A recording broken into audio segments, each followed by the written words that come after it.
उपमुख्यमंत्री एकनाथ शिंदे आणि सत्तार यांच्या बैठकीची इनसाइड स्टोरी माझाच्या हाती लागलेली आहे। शिंदेंनी संभाजीनगरमधील आमदार आणि जिल्हाप्रमुख खासदारांची देखील बैठक घेतली। शिंदेंनी प्रत्येकाची बाजू ऐकून घेतल्याची माहिती मिळते। जिल्हा बँकेत जमल्यास युती करू नाहीतर स्वतंत्र लढू अशा सूचना देखील त्यांनी दिलेल्या आहेत। दोन शिवसेना एकत्र येण्याबाबत सत्तारांच्या वक्तव्यावरती त्यांनी कानही टोचले। सत्तार यांचा मुलगा समीर सत्तार यांना अर्ज मागे घेण्याच्या सूचना देखील देण्यात आलेल्या आहेत।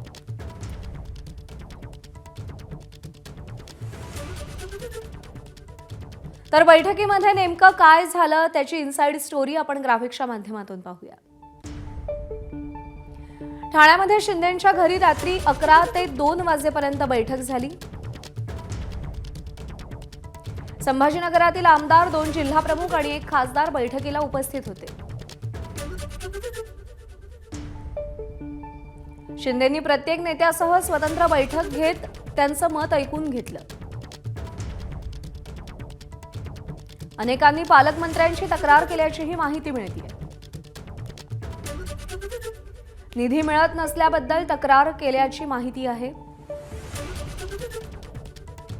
जिल्ह्यातील राजकारणात सातत्यानं धोबीपछाड होण्याची कारणं त्यांनी समजून घेतली। शिंदेंनी प्रत्येकाला स्वतंत्र सूचनाही दिलेल्या आहेत।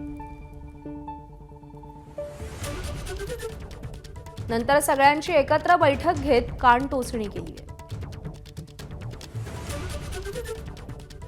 जिल्हा बँकेत जमल्यास युती करू नाहीतर स्वतंत्र लढू अशा सूचना त्यांनी दिल्या।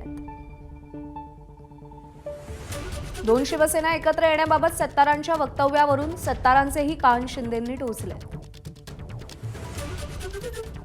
समीर सत्तार यांचा अर्ज मागे घेण्याच्याही सूचना देण्यात आलेल्या आहेत।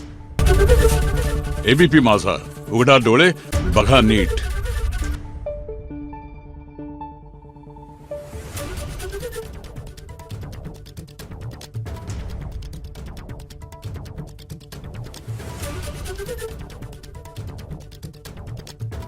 Thank you.